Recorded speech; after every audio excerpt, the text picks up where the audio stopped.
watazamaji wetu wa Masjid Songea TV, tuna imani kabisa kwa wale ambao wanaotufuatilia kwa kuwa tuko live kupitia channel hii, lakini pia kwa nyinyi ambao mliohudhuria wote kwa ujumla, itakuwa tumemuelewa vizuri sana mkufunzi wetu wa leo katika kipindi hiki maalum.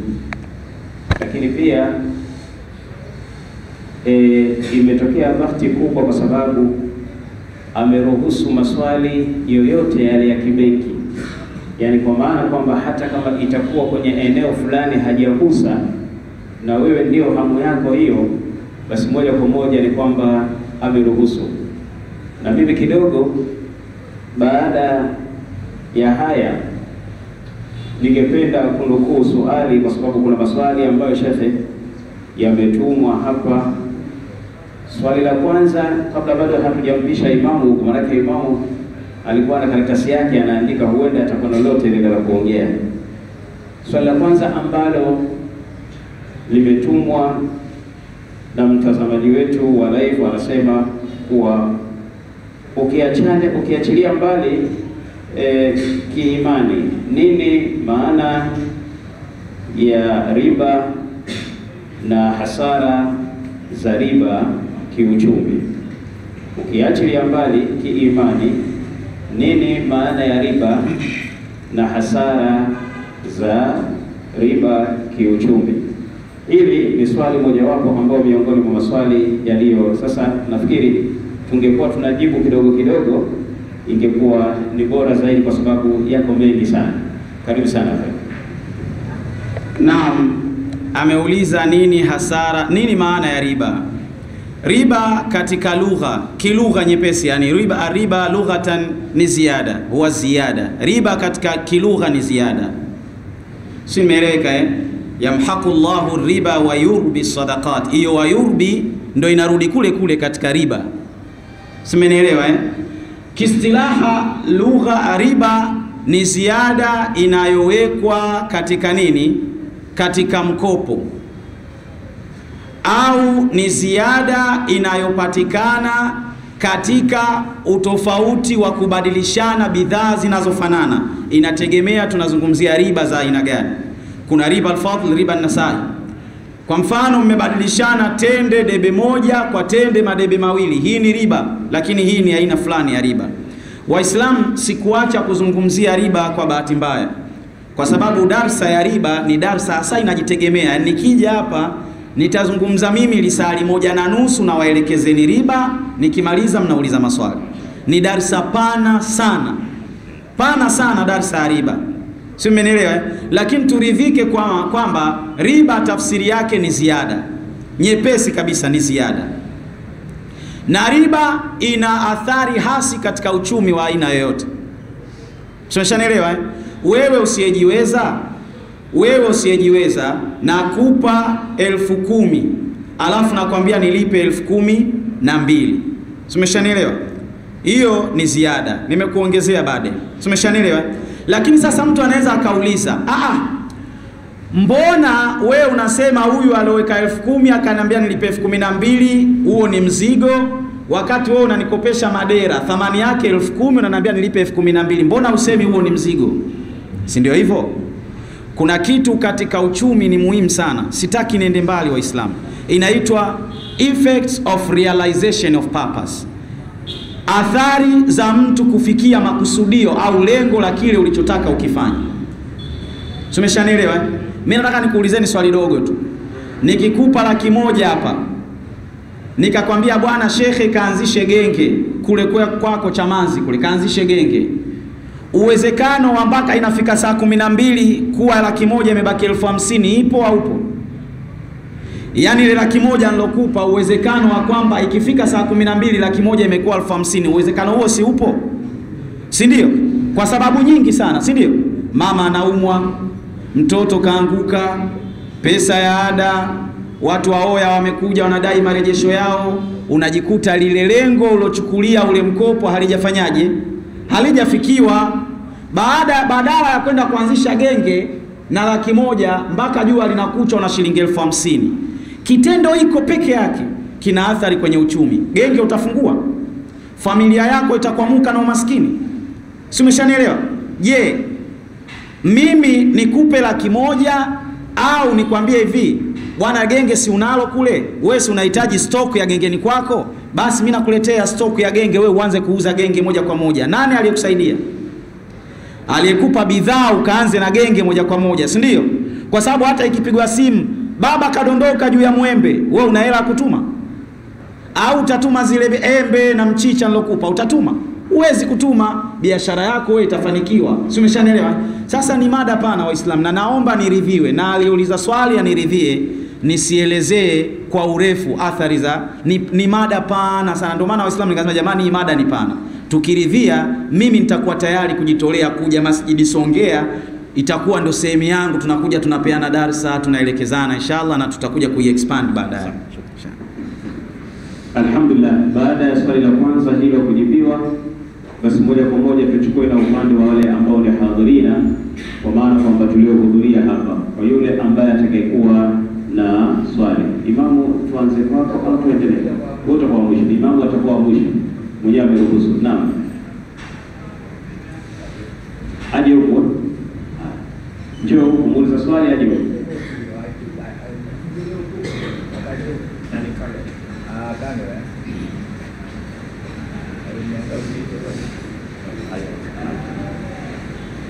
Assalamu alaykum wa rahmatullahi wa barakatuh. Wa alaykum assalam. Alhamdulillah wa salatu wassalamu ala rasulillah sallallahu alayhi wa alihi wasallam. Alhamdulillah ala kulli hal, nashukuru kupata nafasi ya kuuliza swali. Pengine inawezekana swali hili nimeliuliza sikuisikia vizuri, mada nilikuwa nje kwa majukumu. Kwa hiyo inawezekana nikauliza swali lilishajibiwa, naomba mniwie radhi. Lakini malengo yangu ni kutaka kufahamu. Nataka kufahamu Uislamu unazungumza nini juu ya kukopesha pesa ama kukopesha chochote katika miongoni unachohitaji kukopesha ambacho si mali yako. Mfano, watu wanakuja kuweka milioni 5, milioni 7, milioni 10 na vinginevyo, ikapatikana labda milioni 500. Sasa ile milioni 500 kihakika kiuhalisia si yako. Uislamu unazungumza nini juu ya ile milioni 500 kuwakopeshea watu wengine jambo ambalo haumiliki wewe? Wallahu a'lam. Swali zuri sana na shekhe, Mwenyezi Mungu akufungulie.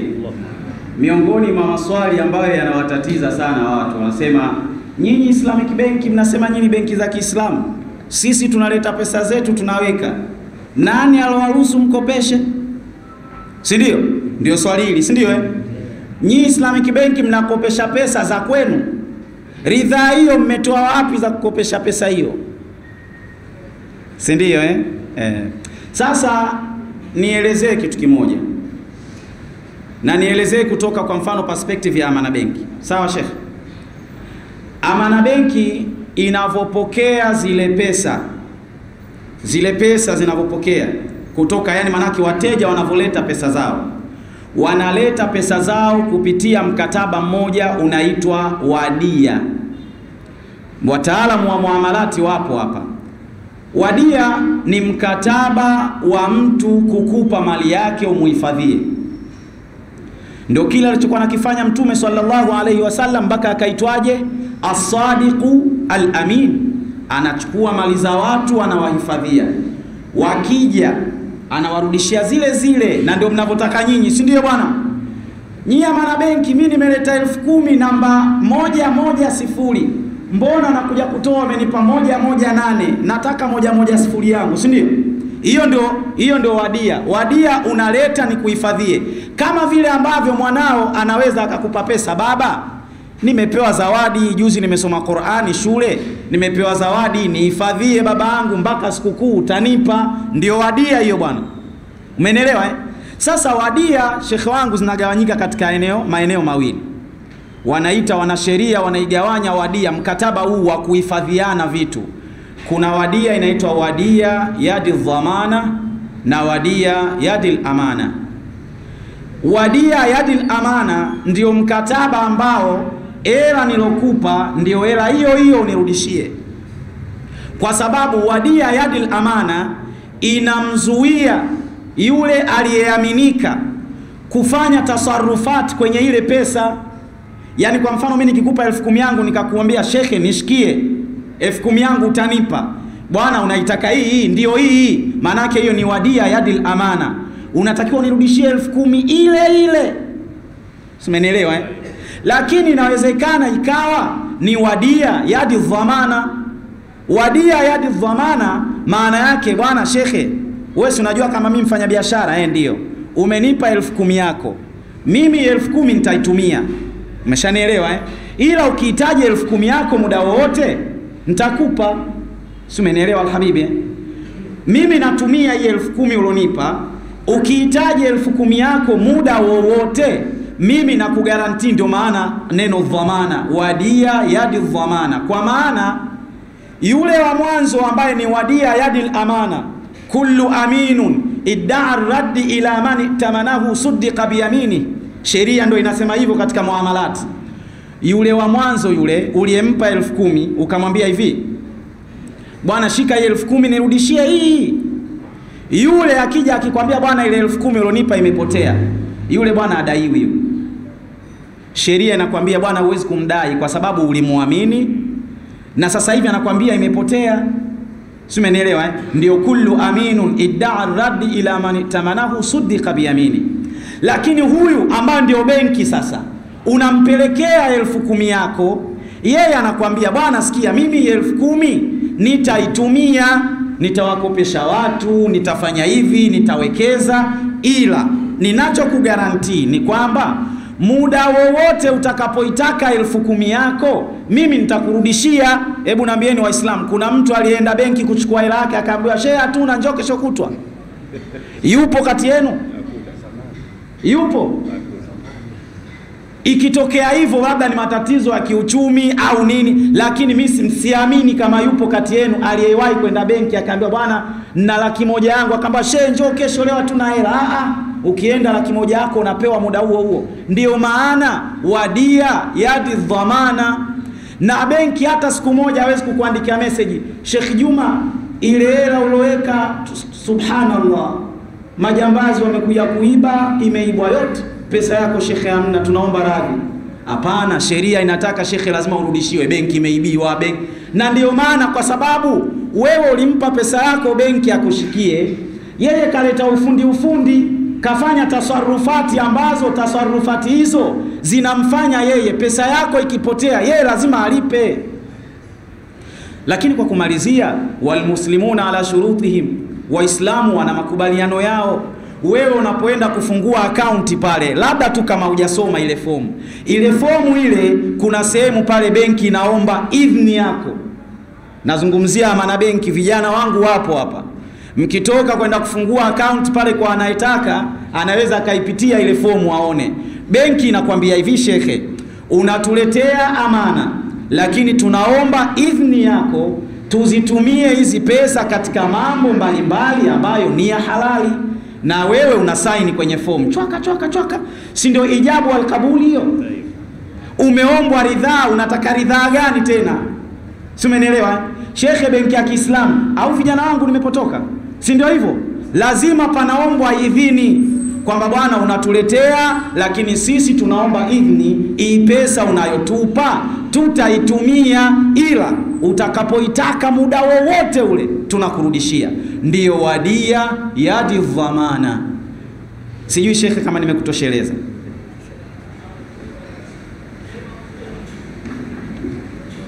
Asante sana. Nashukuru mkufunzi wetu wa leo kujibu swali vizuri, na maswali walilahi alhamdu ni mengi. Naomba tu endelee kuwa nasi kupitia kipindi hiki cha Elimika na Malenga, na bado tumruhusu muulizaji mwingine. Hadi mwingine.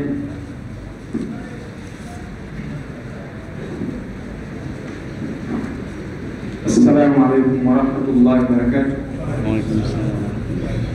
Nilikuwa namuuliza Sheikh, kwa mujibu wa Uislamu kwamba sheria inazungumzia vipi kwa manufaa ambayo yanapatikana kwa upande wa mkopeshaji, yaani manufaa ni makubwa au ni madogo, lakini ananufaika yule ambaye amekopesha mkopo. Sheria inazungumzia vipi?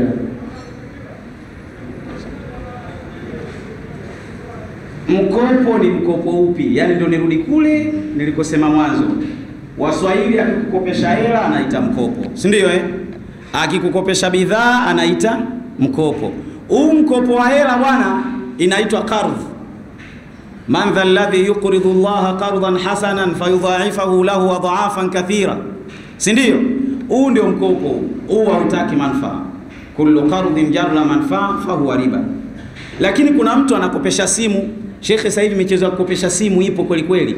Unaenda unaandikisha jina lako, si unafanya nini, unapewa simu, wewe unabaki unalipa mkopo wa simu mwaka mzima. Yule mkopesha simu hapati faida. Hapati faida. Tena mara nyingine ni mara mbili ya bei ya keshi, si ndio? Lakini sasa katika Uislamu, sawa ya ayyuhalladhina amanu la taakulu amwalakum bainakum bilbatili illa an takuna tijaratan an taradhin. Msilibiane mali zenu bwana, isipokuwa uzianeni kwa ridhaa. Shekhe, ukinunua kwa keshi na kuuzia 100,000, ukitaka nikukopeshe nitakuuzia 120,000. Bwana nimeridhia, ndio antaradhin hiyo. Bwana umeridhia? Nimeridhia.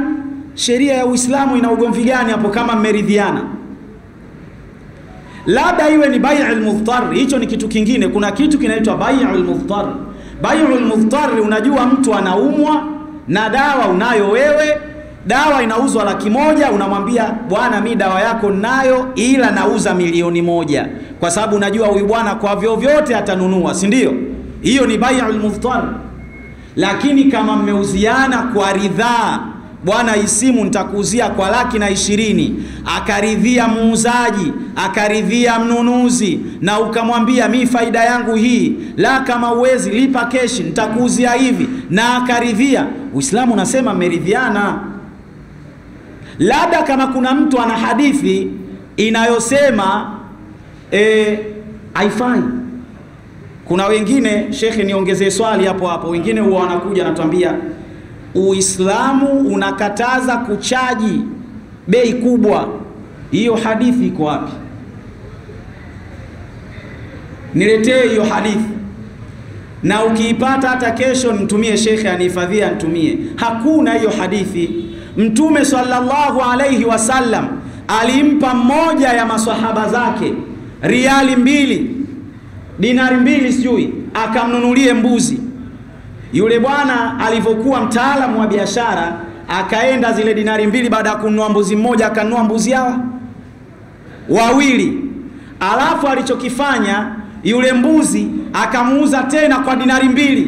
Mbuzi mmoja katika wale 2 akamuuza tena kwa dinari 2.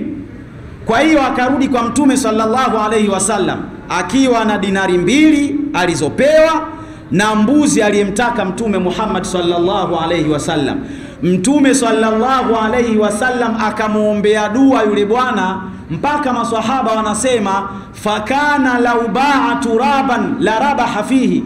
Yule bwana ikawa kila biashara anayoifanya lazima apate faida. Wanasema hata angeamua kuuza mchanga angepata faida, kutokana na dua aliombewa na nani? Na Mtume Muhammad sallallahu alaihi wasallam. Mtume ameridhia bwana. Mbuzi aliyenunuliwa dinari 1 kauzwa dinari ngapi? 2. Umenunua spare 100,000, kaja mtu mmeridhiana na kuuzia 200,000. Shehe unachaji sana, haram. Bwana shehe, mimi nimenunua 100,000 ila nakuuzia 200,000. Umeridhia? Nimeridhia. Mtafute shekhe alete dalili kwamba kufanya hivyo ni haramu. Uelewa Waislamu. Naeleweka Uelewa. Asante. Bado tunaendelea na kipindi cha Elimika na Malenga, na tumeuliza maswali kadhaa kwa sisi ambao tuliohudhuria. Twende japo kwenye swali moja na kisha turejee katika sisi ambao tuliohudhuria. Shekhe, katika njia ya kimtandao ulimeuliza swali kwamba hivi katika benki za kawaida kuna kitu kinaitwa travel check ambazo ndani yake zinakuwa na faida. Ukitoka katika nchi yenye uchumi chini yao ukaja kwenye nchi nyingine, je, hii itakuwa sio riba? Nafikiri kwamba ni katika ya masala ya travel check. kwamba ndani yake ina faida. Sasa ile faida ambayo inapatikana kwenye ile travel check, kwamba je, vipi sio riba? Kisha baada hapo tutarudi kwa alhadhirin.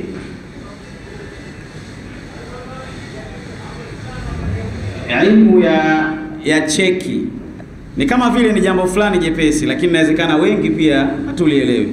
Ni kweli tunazijua cheki, lakini wengi hatujui namna cheki zinavyo operate. Simeshanielewa namna cheki zinavyo operate. Sasa huyo bwana inabidi atuambie inayochajiwa ni faida, kwa sababu cheki ni pesa zako bwana. Simeshanielewa? Cheki ni pesa zako, pesa zipo, unaandika hawala, na huo ndio unaitwa mkataba, unaitwa ambao origin yake katika fiqhul muamalati al-asli, sio muasira, asli ni hawala to dain inaitwa. Kuna mkataba unaitwa hawala to dain, ambao mkataba huo wa hawala to dain ndio inazalikana tunakuja kupata modern hawala za leo, na ndio tunapata cheki. Na ndio cheki nadhani baadhi ya maeneo zinaitwa hawala kama sikosei katika Kiswahili, si ndio? Sasa elimu ya cheki ni pana kidogo, lakini cheki ni pesa zako. Yule anayesimamia pesa zako, sheria haimkatazi kukuchaji wewe huduma kadhaa anazokupa. Kwa mfano, zile cheki ni makaratasi yale, yeye ana printi, si ndio? Sasa we bwana unataka uje upewe kitabu cha cheki bure, hilo swala litawezekana vipi? Kwa hiyo nakuchaji kwa makaratasi yangu haya ninayokupa haya bana, basi utanipa shilingi 10,000. Muislamu anapaniki kelele.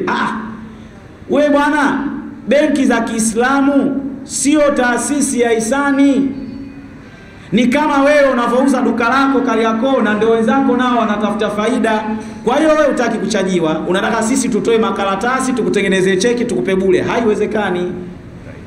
Ndio sasa anachajiwa.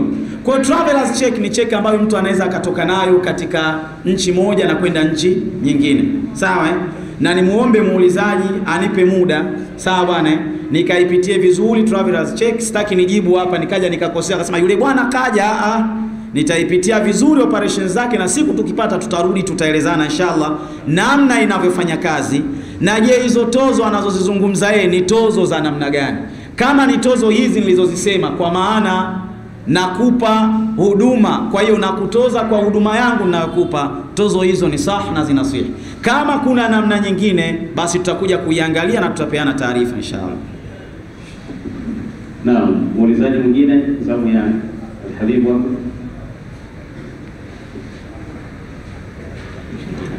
Assalamu alaykum wa rahmatullahi wa barakatuh. Wa alaykum assalam. Naitwa Tariq Ninga. Naam, Sheikh, nilikuwa nauliza kuhusiana na masuala haya ya mikopo. Kuna scenario zinakuwa kwamba mtu anaenda kukopa kwenye benki ya Kiislamu. Kwa hivyo wanafahamishwa sasa kulingana na mkopo anaotaka, labda wanaingia katika hali ya kujumuika kibiashara baina ya yule mkopaji na benki. Na katika mazingira kama hayo kwamba wanakuwa anaenda kununulia mzigo na benki kama ulivyoelezea situation ya genge hapa. Lakini sasa kuna namna inakuwa labda yule anayekopeshwa au anayetakiwa apewe mzigo ndio anajua vizuri sehemu ambayo anaenda kupata zile mali. Kwa hiyo kuna scenario kwamba benki inamfanya yule mkopeshwaji anakuwa wakala wa benki. Sasa baada ya pale anaenda kule ananunua, kisha anatakiwa auze, ipatikane faida, wagawane na nani? Na benki, kama niko sahihi. Sasa nilishaikuuliza mahali nikaambia kwamba ili mradi swala zima la riba liondokane katika biashara baina ya mkopeshaji na mkopeshwaji, hasa katika hii namna ya kushirikiana katika biashara, kwamba kuna mazingatio baina ya faida na hasara. Yaani kama faida inazingatiwa na mkopeshaji, basi na hasara pia izingatiwe. Kwamba tunavyoweka mazingira kwamba tutapata faida tutagawana kiasi fulani, basi na hasara tutagawana kiasi fulani. Kwamba hilo ndio linazingatiwa, hapo ndio inatoka mazingira ya riba. Sasa katika mazingira ya benki zenu, sijajua nyewe benki yenu na operate vipi. Lakini sasa kuna baadhi ya mazingira nakuta yule mtu anapoenda kule, anaenda ananunua, anauza, anatakiwa arudishe pesa. Sasa je, inapotokea na mazingira yote ya benki nyingi na ufahamu au kopeshwe mpaka uwe na collateral. Sasa yule wakala au huyu aliyekopeshwa akaenda akauza akapata hasara. je, benki itachukua hasara yake au itaenda kuuza collateral ya yule aliyekopeshwa? Na kama je itakuwa si hivyo, je hapo tumekopa riba? Asalamu alaykum wa barakatuh. Jamani, nimemuelewa muulizaji. Sasa muulizaji ameuliza vizuri sana, lakini ameuliza vizuri katika ubaya, kwa maana samani sikusudi kushambulia Al-Habib Tariq, na kusudia kwamba umekosea kuelewa. Umeona shekhe hapo?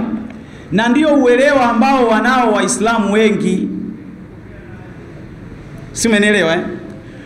Kuna muda benki inaamua kuwa mbia na wewe chini ya mkataba unaoitwa mudharaba, kwamba bwana, mimi natoa 10,000 na wewe 10,000, tukafanye biashara, kisha faida tutagawana. Kule Saudia, katika nchi za Hijaz, mkataba huu wa mudharaba unaitwa qiradh. Sawa eh?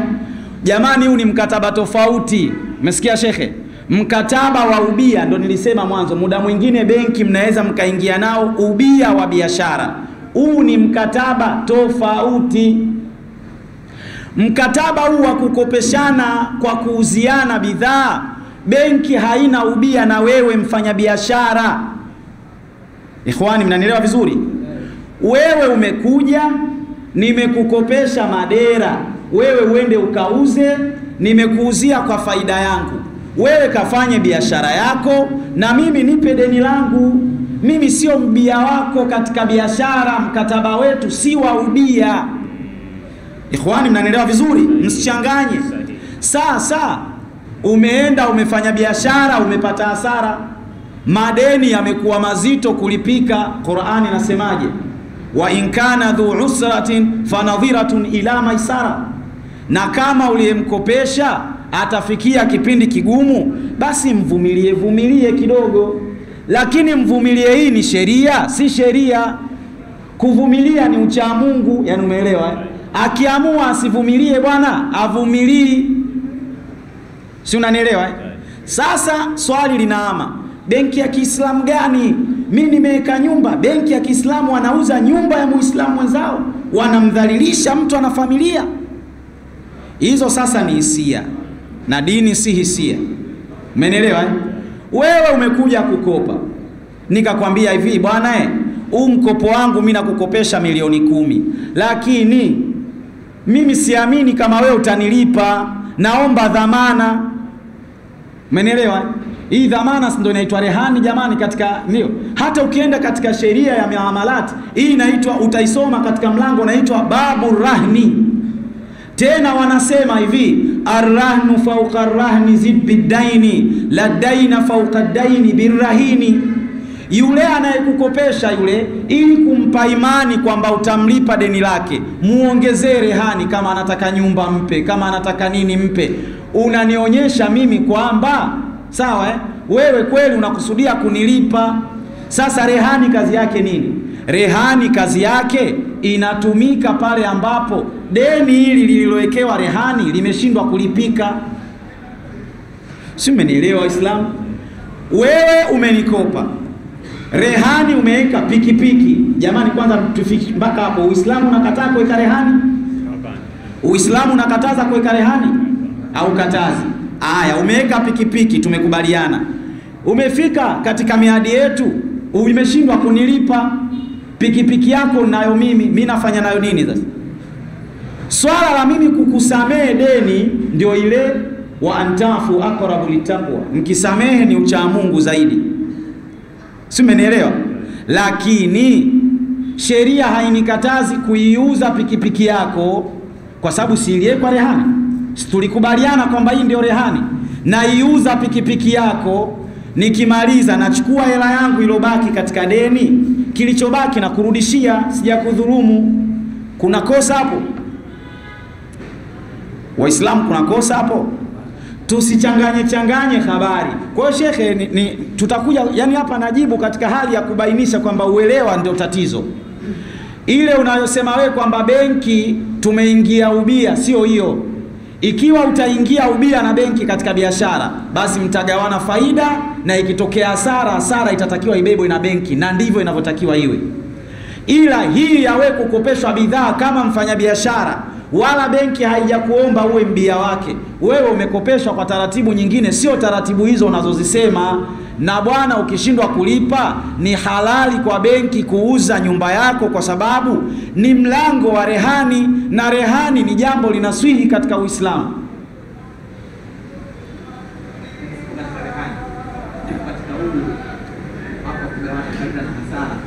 Hatuwezi kugawana faida na hasara kama mimi na wewe hatujakubaliana kuwa wabia. Mmenielewa? Mimi wewe sio mbia wako kwenye biashara, mimi sipo na wewe, wewe una biashara zako, mimi na biashara zangu. Mambo ya kugawana faida na hasara yanatoka wapi? Wewe ukipata hasara utakuja kwangu mimi kuniomba nikuvumilie kwa sababu umepata hasara, lakini hatugawani mimi na wewe shekhi. Tutagawana faida yako na hasara iwapo tulikubaliana tangu awali kwamba mimi na wewe ni wabia katika biashara. Wabia hapo tugawane faida. Wakala ni mtu mwingine shekhe, si mbia kabisa. Yani vitu viwili tofauti kabisa kabisa kabisa, yani havifanani, yani ni watu wawili tofauti kabisa, waendani tofauti tofauti tofauti tofauti, ni mikataba miwili tofauti. Na ndio kama mnakumbuka mwanzoni nimesema, ikitokea sasa shekhe kama haelewi hivi vitu, hizi technicality, shekhe anaweza akaitukana Islamic Bank mpaka kesho. Sasa sisi muda mwingine hatuwezi kuwafikia wote, unajua Kwa hiyo ukipata bahati ya kukaa na mtu kidogo na muelewa, mimi nilikuwa sielewi bwana, unajua nilikuwa sijui kama hivi. Hapana, uelewa ni tatizo kubwa katika jamii zetu. Asante. Jazakallahu khair. Mkufunzi wetu bwana, tunataka kufahamishe au tuzidi kufahamisha kuwa tunafuatiliwa na watu mbalimbali, na katika comment huyu tumaliza naye, nafikiri comment moja unaiona hapa, huyu bwana Hussein Omari, yeye anasema hivi kwamba yeye amechelewa kidogo kuingia katika darasa hii. Anachotaka kufahamu kwamba akitaka kufungua account Amana Benki, yale makato nini yanatofautiana na benki nyingine au zinakuwa zinafanana? Kwa sababu sikupenda niwe mchoyo juu ya swali lake hili. Baada ya hapo basi ningeomba kitu kimoja, turejee sasa kwa imamu ili aweze kutufungia maswali, au kama ikiwa ni maoni kwake au ni chochote. Basi kwa leo itabidi tuishe hapa, na kwa sababu tumemsikia mkufunzi wetu kwamba atakuwa yuko tayari kufanya mwendelezo, inshallah tutajulishana. Kwa hiyo mkufunzi, tunaomba ujibu hili, alafu kisha baada ya hapo tumpishe imamu naye aweze kuuliza maswali yake. Naam, sasa nikizungumza kama Amana Benki, Amana Bank wanatoa huduma mbalimbali, na hizo huduma zina tozo. Baadhi zina tozo, baadhi hazina tozo.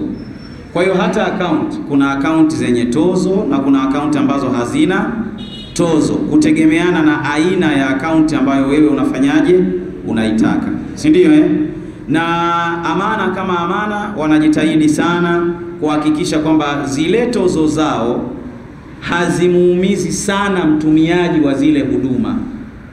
Umeshanielewa Japo muda mwingine kuna mtu anaweza kaja na comment, mbona nimeenda benki fulani nimeona hivi. Hapana, hebu njoo tukueleweshe kwa nini umeona hivyo. Kwa hiyo kweli zipo baadhi ya huduma, sio tu account, huduma nyingi, mikopo hiyo tunayosema, tunaita katika lugha nyepesi jamani, mikopo, akaunti na huduma nyingine ambazo ni huduma za kifedha, zote zinafanyika na kwa tozo fulani fulani, nyingine zinatolewa bure. Bali tuna huduma nyingi sana. Kwa mfano sasa hivi tunazo mpaka huduma za haji kwa watu ambao wanataka kuweka kidogo kidogo akiba kwa ajili ya kwenda haji au umra. Tunayo pia watu ambao wanataka kuja kukopa kwa ajili ya haji na umra. Tunazo account kwa ajili za watoto. Tunazo account maalum kwa ajili ya wakina mama. Kwa hiyo kuna huduma mbali ambazo zipo, na mtu ambaye anatamani kupata hizo huduma, kwa mfano kwa hapa leo kuna vijana wapo, kuna miamvuli hapo, unaweza ukaenda ukawauliza baadhi ya vitu hapo nje wakakuelekeza, na kama utatamani kufungua account utafungua hapo. La, unaweza ukatembelea matawi yetu, lakini pia sisi tunapatikana jamani. Kazi yetu sio kuwaita watu waje kuchukua mikopo tu, hapana. Kazi yetu pia kutoa irshadat, miongozo, na ndio maana hata mimi nilivyoitwa nikasema nitaenda, ni wito wa Waislamu. Mimi naamini na saumu yangu hapa, nikitokea nikidondoka, pengine hili nilolifanya linaweza ikaingia katika amali zangu za kheri, kwamba walau na mimi nimechangia katika kuwatoa Waislamu tongotongo machoni, si ndio Kwa hiyo unaweza ukaja pia Amana Benki kwa ajili ya elimu tu. Bwana, mimi nimekuja kujifunza tu, sijaja kufungua akaunti wala nini. Pia tunakukaribisha, kwa sababu wewe ni Muislamu, hii ni haki yako. Kama unafanyiwa khadaa, basi ujue kwamba hii ni khadaa.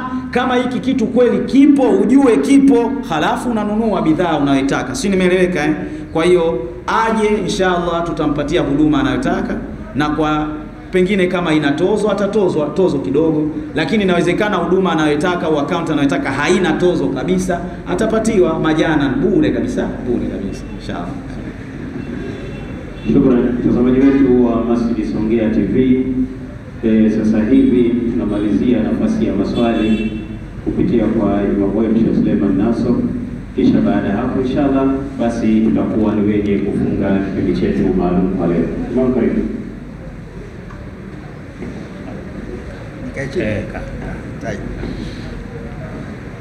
Assalamu alaykum. Wa alaykum salam. Maswali yangu mawili.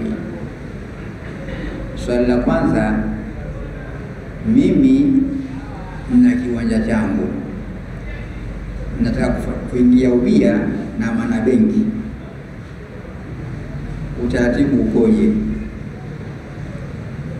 Na swali la pili, punde umesema kwamba kuna mikopo ya wanakwenda hija. Sijafahamu hapa, kwa sababu hija pamoja uwezo. Sasa hizo na mkopo tena kisha ende hija, na pana buadi hapo. Kama unataka kuingia ubia na Amana Benki kwenye kiwanja, hapa tutaingia mkataba maalum unaitwa musharakatu mutanaqisa. Tutaingia mkataba wa musharaka, inategemea katika kiwanja tunataka tufanye nini.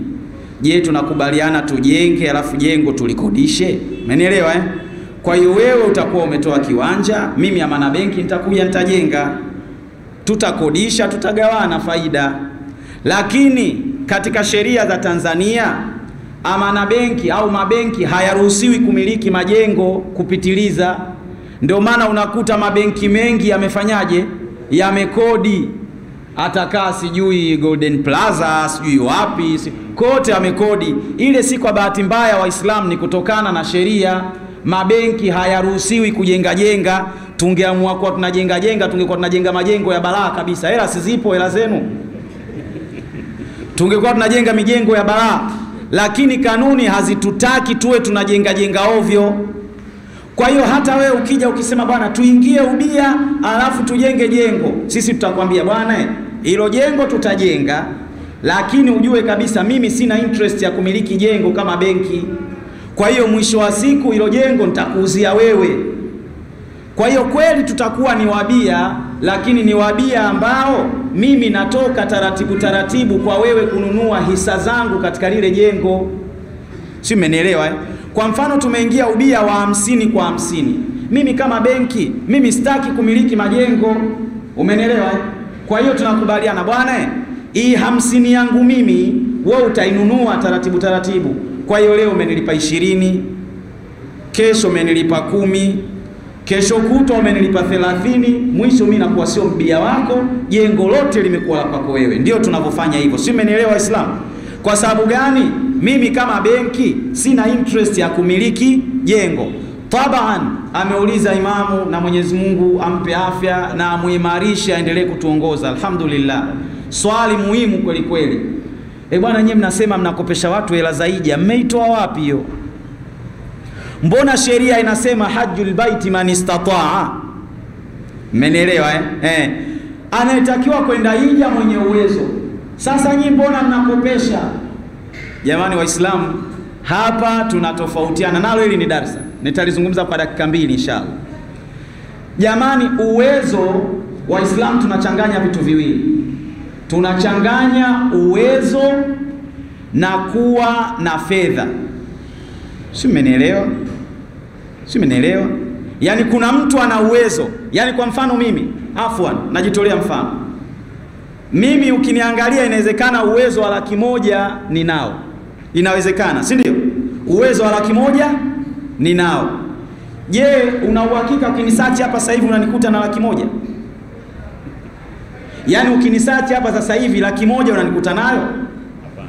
Unanikuta nayo? Unaweza usinikute nayo, si ndio? Au nikakwambia sina kabisa. Je, hii sina ndio maana yake 100,000 sina uwezo nayo? Yaani mnanielewa Waislamu? Kuna kitu sasa hapa kitaalamu. Tuna kitu kinaitwa ability na liquidity.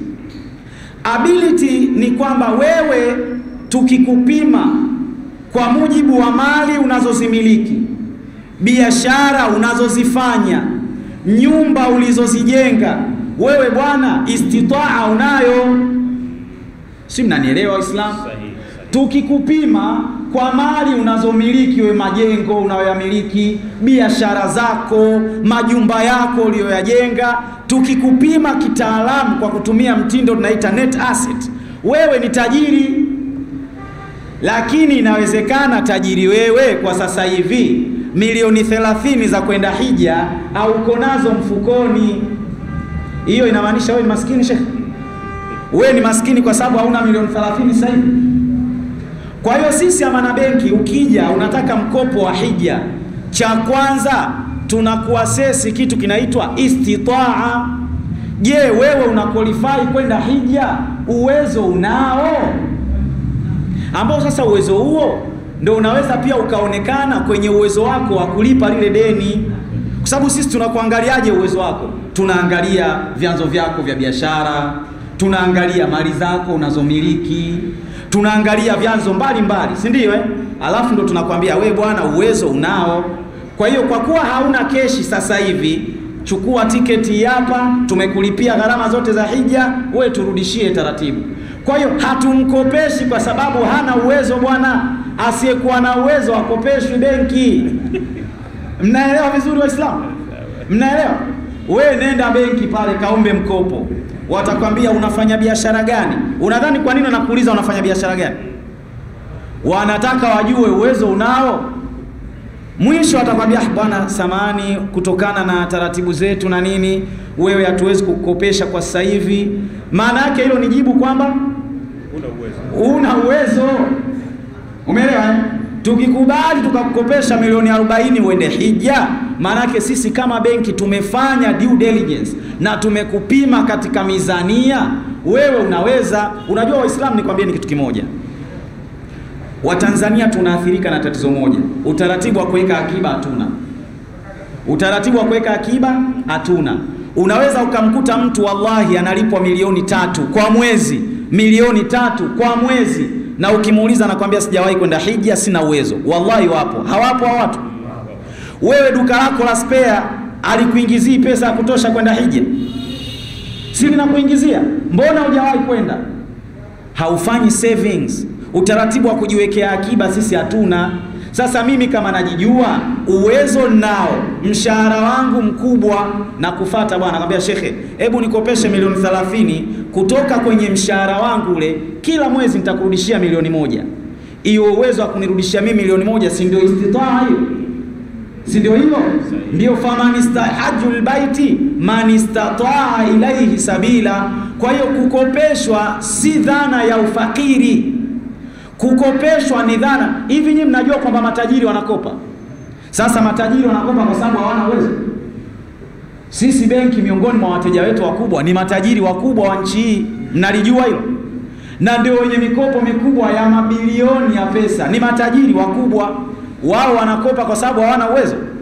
Hapana bwana, uwezo wanao. Inawezekana tu kuna dili la ndege hapo anataka anunue sasa hivi hapo, yeye hela ya haraka haraka hana. Benki, hebu nipe bilioni 7 mara moja, nataka ninunue ndege hapa, alafu ikitoka hela yako nitakurudishia. Tumemkopesha huyu si kwa sababu hana uwezo. Huyu kakopa kwa sababu nyingine, sio za kukosa uwezo. Mnanielewa Waislamu Mnanielewa vizuri Kwa hiyo hatukopeshi hija wasiokuwa na uwezo wa kwenda hija, ili ukopeshwe uwezo unao. Nimeeleweka vizuri? Alhamdulillah. Imamu, umeridhika? Kumbe bwana hawakurupuki, kuna kitu kinaitwa mizania. sio hivi kuna vigezo, sio hivi mpaka uonekane kwamba je, ukikopeshwa utaweza kuilipa hii kumbe hawakurupuki Amana Benki. Walilahi alhamdu, Mwenyezi Mungu ajaze heri.